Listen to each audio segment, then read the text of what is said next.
अब इस संबंध में जहाँ गुरु सत्ता की बात आती है वहाँ एक बात और आ रही है। जितने गुरु हुए हैं उन्होंने लोगों को अभेद दर्शन की बात कही है ना, कि देखो ये भेद बंद करो, सबको एक जगह देखो, लेकिन लोग और करने लगते हैं। इस संदर्भ में युग ऋषि की एक बात आप लोगों को बताना चाहिए।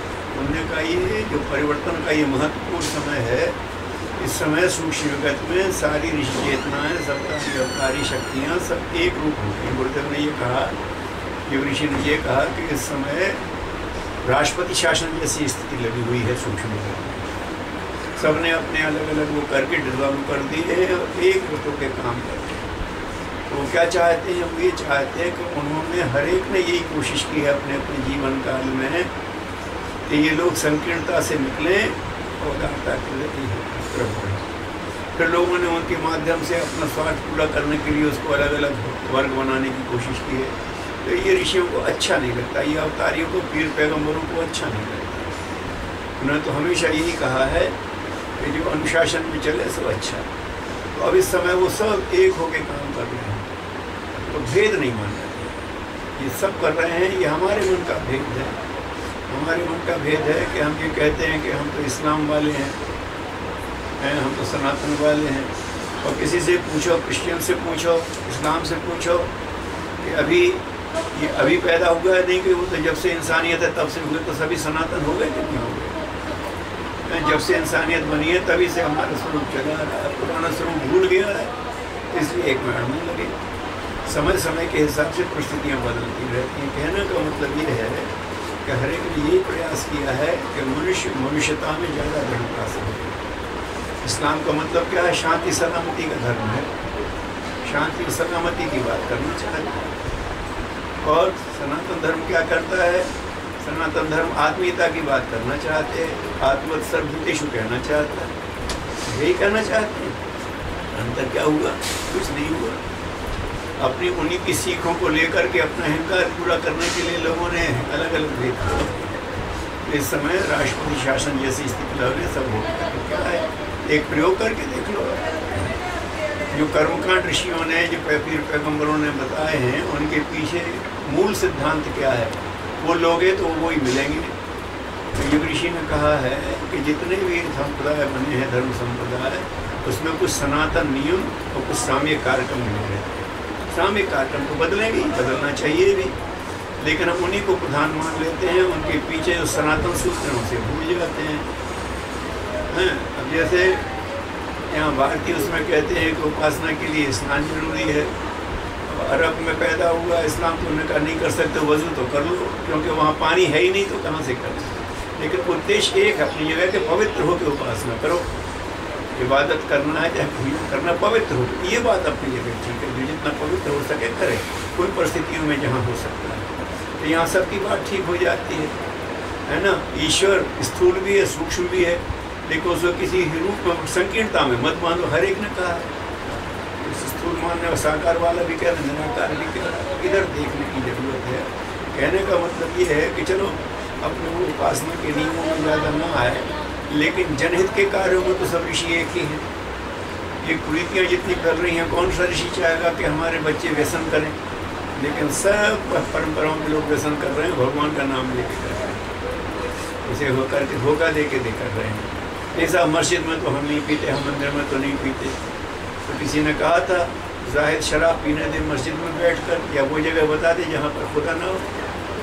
जैसा मंदिर में नहीं करते, तो जहाँ तुम रहते हो वहाँ भगवान नहीं है तुम्हारा, भगवान को देख नहीं पाते हो सब जगह। इस बात की तुम्हारी आस्तिकता। तो अगर इस दृष्टि से देखने लगे, अपने ईश्वर को सर्वव्यापी मान करके करो, तो फिर वो कब चाहेगा कि तुम झूठ फरेब करो, तुम अपने कमज़ोर भाइयों को परेशान कर दो, कोई इसमें अपना बड़प्पन देखो, कौन चाहेगा? कोई नहीं चाहेगा। ठीक है, पूजा पाठ अपनी जगह रखो, लेकिन इसको मैं ये कहता हूँ कि जैसे शारीरिक सक्षमता की बात है, फिजिकल फिटनेस जिसे कहते हैं, है ना, और जैसे मेंटल फिटनेस है, हमारा मस्तिष्क ठीक होना, इसमें स्पिरिचुअल फिटनेस भी है। ये आत्मिक स्तर भी आदमी का ठीक है। तो हम यही कहते हैं कि वही अपने गुरु को, अपने इष्ट को प्रसन्न करेगा जो अपनी उस परंपरा से अपने आध्यात्मिक फिटनेस बढ़ा दे, स्पिरिचुअल फिटनेस बढ़ा के दिखा दे। अब तुम चाहे तैर के स्वास्थ्य बना लो, तो चाहे दौड़ के बना लो, चाहे जिम्नेशियम में जाके कर लो, चाहे अखाड़े में जाके कर लो, लेकिन स्वस्थ तो बन करके दिखाओ। तो ये बाहर से उसका कोई मतलब नहीं है, लेकिन आपका स्वास्थ्य ठीक हो, आपका आरोग्य ठीक हो, आप श्रम में जल्दी थको मत, तो ये आपकी फिजिकल फिटनेस होगी। ऐसे ही आपका मन संकीर्णता में नहीं जाता, आप सबको अपना मानते हो और दूसरों को सहारा देने में आपका मन थक नहीं जाता, आपका दम फूलने नहीं लगता, बस ये आपकी आत्मिक विकास की हो जाएगी। तो ये अगर किया जाए तो सभी विभिन्न लोगों के धर्म के रूप पर जाते भैया ये समय आ गया है। ऋषि ने कहा है, ये प्रयोग लोगों ने किए कि सब एक हो जाएंगे, नहीं सब एक नहीं होंगे, सब एक अनुशासन में आ जाएंगे, सब अलग अलग रहेंगे। जैसे है जो कहता है सबको पता है कि सवेरा होता है तो काम करना चाहिए। अब चाहे दुनिया में कहीं चले जाओ, जहाँ सवेरा होगा वहाँ हलचल बढ़ जाएगी, जहाँ अंधेरा होगा वो क्या करते, वो अपने हिसाब से करते हैं। अरे साहब कहाँ कितने बजे अंधेरा होता है, ये उनकी बात है, लेकिन ये बात सच है कि सूर्योदय के साथ हलचल बढ़ती है, सूर्यास्त के साथ हलचल समिटती है। अब ये सिद्धांत अपनी जगह है। जब भी फसल पैदा करना होगी तो वह बारिश के साथ उसका संबंध बिठा लिया जाएगा, ये बात ठीक है। खेत तैयार करना पड़ेगा तो मिट्टी को पोला बनाया जाएगा, ये बात अपनी जगह ठीक है ना। बीज को सुरक्षित रखा जाएगा, पुष्ट रखा जाएगा तो काम हो जाएगा। तो ये सारे सिद्धांत एक से हैं, तो लोगों को इस अभेद की तरफ जाए, भेद में विविधता में एकता, इसके दर्शन कराना गुरु सत्ता का काम है। तो ऋषि की जन्म शताब्दी जो मना रहे हैं वो अपने ये मत सोचे कि गुरु जी को जय जयकार करके पसंद कर देंगे, बल्कि ये देखें कि विभिन्न संगठनों पर जाएं, उनसे कहें आप भी अपने गुरु को पहचानें। अच्छा बताओ उन्हें कौन कौन नियम कहें, अच्छा उसमें आप कितना चल रहे हो, तो ये आप उनको दुखी कर रहे हो, चलो आप उसको चलना शुरू करो। आपस में ही व्यवस्था बनाओ, आपस में ही समयदान अनुष्ठान की व्यवस्था बनाओ, बस देखो सारे तरह क्रांति की हवा फैल जाएगी, सभी लोग एक उसमें आ जाएंगे और सबका एक क्रम हो जाएगा। बस ये ध्यान रखने की बात है कि हम संकीर्णता में न बन जाएं। तो भगवान तो उदार है, ऋषि तो उदार हैं, अगर उदार हो जाओगे तो उसमें ऐसे लोगों को परख रहे हैं कि फॉलोअर्स तो बहुत मिल जाएंगे, लेकिन कुछ ऐसे हैं कि जो सेवकों की सेवा करें, जो लोग दिशा में बढ़ रहे हैं उन्हें जा के प्रेरित करें। उन्हें टॉर्च बियरर्स भी कहते हैं, उसे अग्रदूत भी कह सकते हैं। तो वो ये चाहते हैं कि कुछ अग्रदूत जैसे व्यक्ति हर क्षेत्र में खड़े हों। तो अग्रदूत है तो वो बॉस बन के चलेंगे नहीं, बॉस के तो व्यवहार में बास आने लगती है। बॉस नहीं बनना है, सेवकों के सेवक बनना है। जो हम भगवान की दिशा में चल रहे हैं उनकी हम कुछ सेवा कर पाएँ, अगर हमें भगवान ने कुछ दिया है तो हम उनकी प्रेरणा में लगा सकें, है ना। वैष्णव संप्रदाय में कहते हैं कि दासो हम बहुत बड़ी बात है कि हम तो भगवान के सेवक हैं, और दासो हम और भी बड़ी बात है, हम सेवकों के सेवक। तो कैसे हैं, अब आप ये मान करके चलिए कि आप बहुत व्यस्त आदमी हैं और आप बहुत मेधावी हैं, आप बहुत अच्छा प्लानिंग करते हैं, आप बहुत प्रभावशाली हैं। अब आपके पास समय तो कम है, लेकिन आपके ही प्रभाव क्षेत्र में ऐसे लोग हैं जिनके पास समय है, वो दौड़ दौड़ करके भगवान का काम कर रहे हैं। अब आप देखो कि इनकी अड़चन कहीं आ रही, हम ज़्यादा समय तो नहीं लगा सकते, लेकिन समय लगाने वालों का रास्ता साफ कर सकते हैं क्या, इनको कुछ सुविधा दे सकते हैं क्या, इनकी अड़चनें दूर कर सकते हैं। ये सेवकों की सेवा हो गई ना, और इसी को आप कह सकते हो कि ये नेतृत्व हो गया। अब आजकल नेतृत्व की परिभाषा लोगों ने विकृत कर दी है। अब नेता वो ही जो हुक्म चलाता है, और नेता वो होता है जब रास्ता बना था आगे हो, जिनका रास्ता रुक गया हम चलते हैं आगे, चलो रास्ता खुल गया चलो तुम चलते रहो। तो यही था प्रारंभ में, सारा यही चलता था।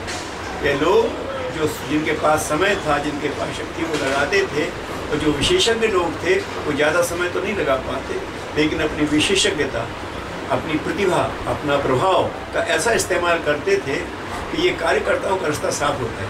आज भी अगर ये हो जाए तो राजनीतिक पार्टियों से लेकर के और सामाजिक संगठनों तक फिर से आनंद आ जाए, भगवान प्रसन्न हो जाए, है ना, ऋषि इतना प्रसन्न हो जाए।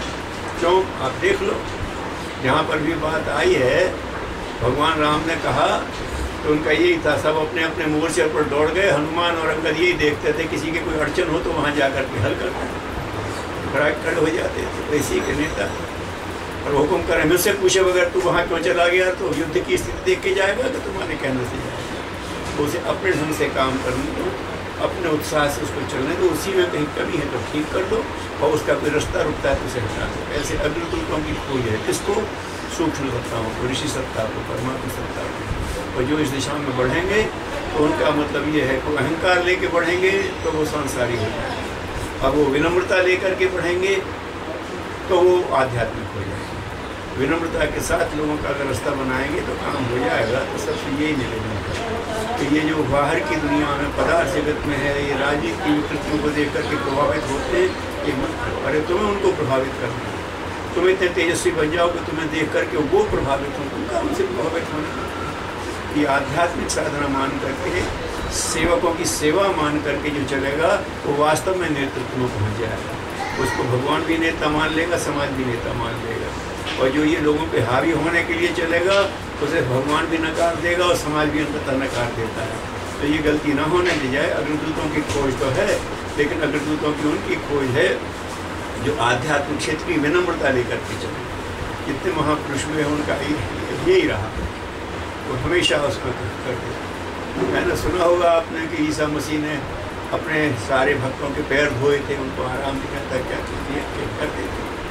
और उनके बाद में मोहम्मद साहब के बारे में तो कहते बोलते इतना ध्यान रखते थे तो वो लंबा कुर्ता पहन करके बैठे थे और एक बिल्ली आकर के इसमें सो गई, उठने लगे तो जब उन्हें करना जगाओ, मतलब बड़ी मुश्किल से सोई है, उन्हें अपना कैंची लेकर उतना कुर्ता काट दिया। इसको मत करो। तो इतने उदार रहते हैं महापुरुष, उन्हीं को लेकर के हम जाने क्या क्या करने लगते हैं। तो उनकी प्रवण चेतना को लो और विनम्रता के साथ, शालीनता के साथ आगे बढ़ने की सोचो तो वास्तविक नेतृत्व हाथ में आ जाएगा। इसकी जरूरत है, इसकी ऋषि सत्ता खोज कर रही, जिनमें ये होगा उनको श्रेय भी मिलेगा, पुण्य भी मिलेगा, सांसारिक साधन को मिल ही जाएंगे। इसी तरह से अपने अपने क्षेत्र में अपने अपने ढंग से अपने अपनी गुरु सत्ता को का बोध करते हुए उनकी प्रसन्नता के लिए काम करेंगे तो गुरु पूर्णिमा सार्थक होगी।